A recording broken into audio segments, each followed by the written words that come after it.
Sandile, good afternoon. Thank you very much for your time.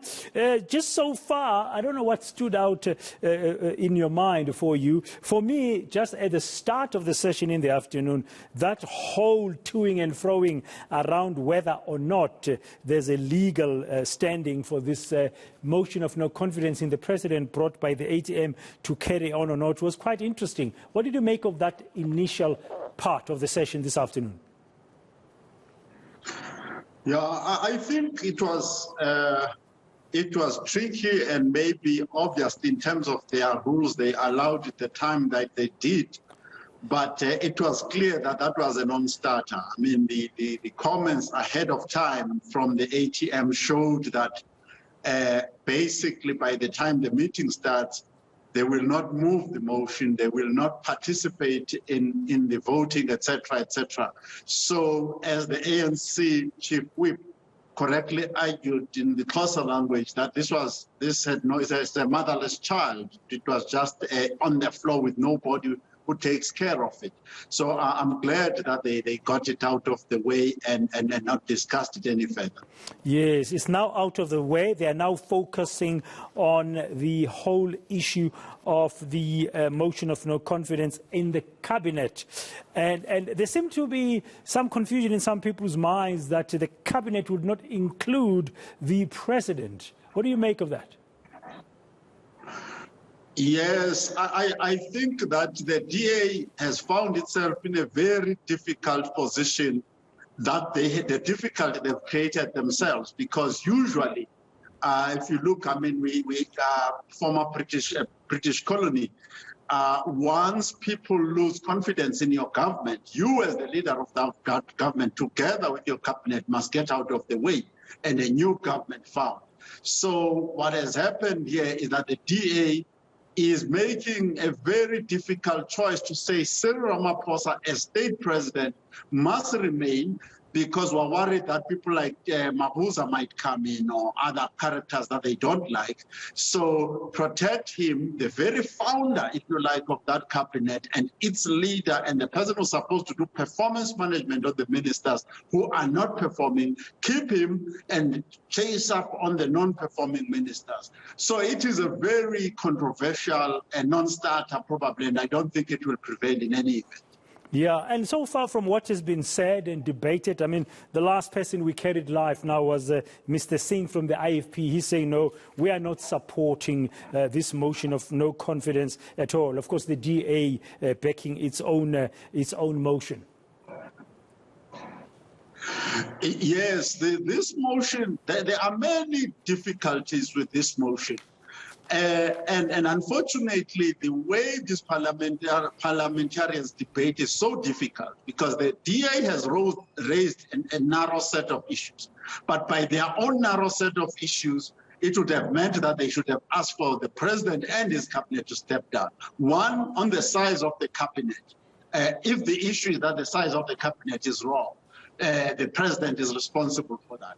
Two, if the performance management system is incorrect, there's even a unit within the presidency that is specializing on performance management. But the ANC did not go into those details. They went into all sorts of historical, non-racial, racialism, and all sorts of things.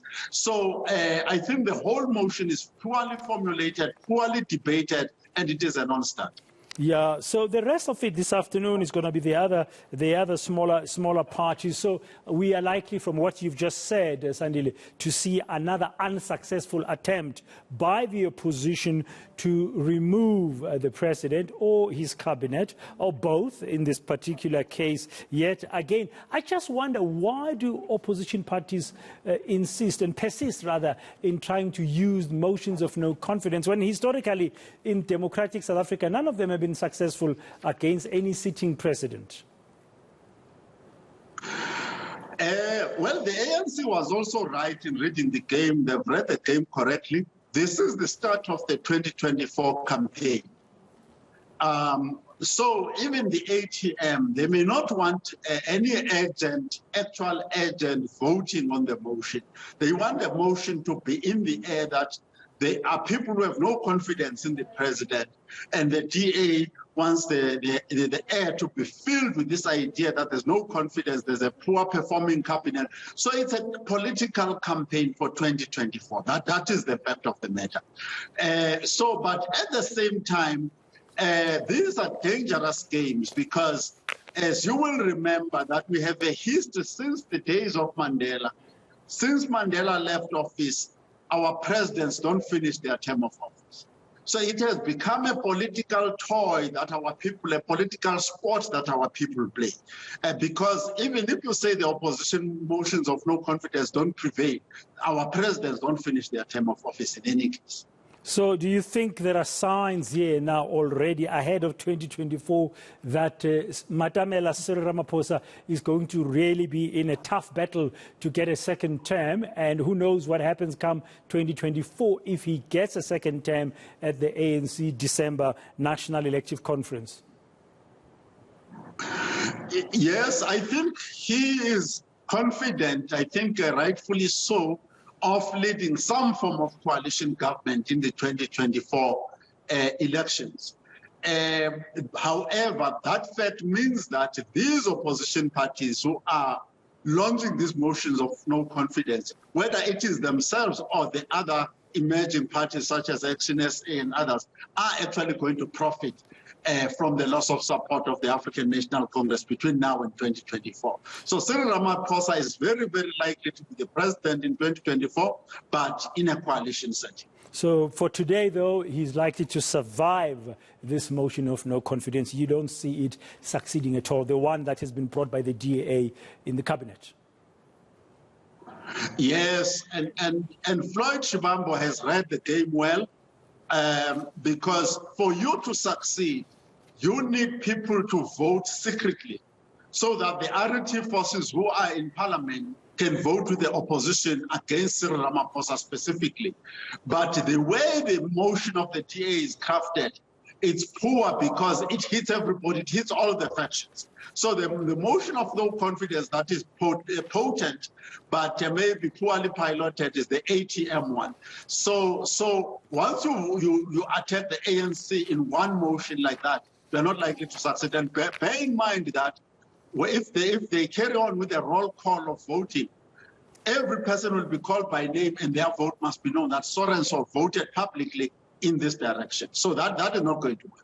Thank you very much for your insights, as usual. Sandile Swana, the political analyst that is with Wits University, talking to us about the ongoing debate in Parliament in the motion of no confidence in the cabinet that's been brought by the DA. The other motion that was brought by the ATM, the motion of no confidence in the president, is no longer happening this afternoon. Parliament currently sees with only one motion. We're keeping track of that debate as it goes on with other political parties now as well weighing in on it.